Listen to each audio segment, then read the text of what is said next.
వాళ్ళండి మీకు ఒక కేసు గురించి చెప్పాలి. నిన్నగాక మొన్న డెలివరీ అయింది. మార్నింగ్ 8:30 అలా వచ్చింది పేషెంట్. ఫస్ట్ ప్రెగ్నెన్సీ 8:30 ఆర్ ఇంకేం ముందు వచ్చింది, గుర్తులేదు నాకు రఫ్గా. 8:30 నుంచి పెయిన్స్ అయితే వస్తున్నాయి, బాగానే వచ్చినాయి. అంత ప్రోగ్రెస్ కూడా బాగుంది, చాలా అంత నార్మల్గానే అయిపోద్దని నేను చెప్పాను వాళ్ళతో. వాళ్ళందరూ వెయిట్ చేశారు అన్నమాట. చివరికి బేబీ డెలివరీ అయింది, పేషెంట్ డెలివరీ అయింది, పాప పుట్టింది, బాగుంది. పాప వెంటనే ఏడ్చడం ఇవన్నీ బాగా జరిగిపోయింది. ఈలోపు పేషెంట్ తాలూకు వాళ్ళకి తెలుస్తుంది కదా, ఆ పాపని ఎవరో ఒకరు చెప్తూ ఉంటారు కదా. సో అంతా హ్యాపీగా, అంతా చాలా హ్యాపీగా ఉన్నారు. తర్వాత బేబీని అంతా క్లీన్ చేసి ఇంజెక్షన్స్ అవి వైటమిన్కి ఇంజెక్షన్ అవి ఇచ్చి మామూలుగా రొటీన్గా ఇస్తూ ఉంటాము. ఇచ్చి బేబీని వాళ్ళకి ఇచ్చారు. తర్వాత అరగంట అయిపోయింది, పావుగంట అయిపోయింది, ప్లాసెంటా రాలా, మాయి రావట్లేదు అనమాట ప్లాసెంటా. సరే కొంచెం ఇంటర్నల్గా కొద్దిగా ట్రై చేద్దామని చూశాను, బట్ రావట్లేదు.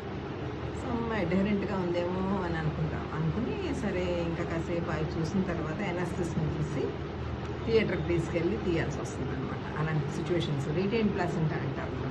బేబీ పుట్టేస్తుంది, హ్యాపీగా ఉంటుంది, అంత సడన్గా మళ్ళీ ఈ ప్రాబ్లం ఏంటా అనుకుంటాం. ఎనస్థిస్ట్ వచ్చారు, ఎనస్థిషియా ఇచ్చిన తర్వాత సో మెల్లగా సపరేట్ చేసుకుంటా, అంటే జస్ట్ కొంచెం అడ్హరెంట్గా ఉంది యూట్రస్కి, సపరేట్ చేసుకుంటూ తీయాల్సి వచ్చింది. మొత్తం ప్లాసెంటా అంతా వచ్చేసింది. సో ఎందుకు ఇలా జరుగుతుందంటే తెలియదు, maybe because of previous infections, previous abortions.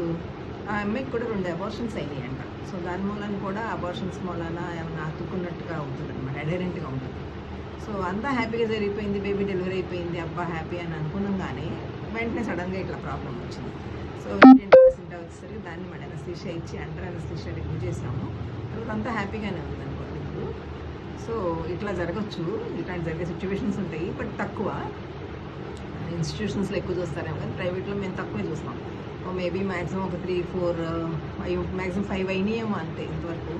So అందరూ డెలివరీ అయిపోయినాక ప్లాసెంటా కూడా చక్కగా సపరేట్ అయిపోయి వచ్చేస్తుంది.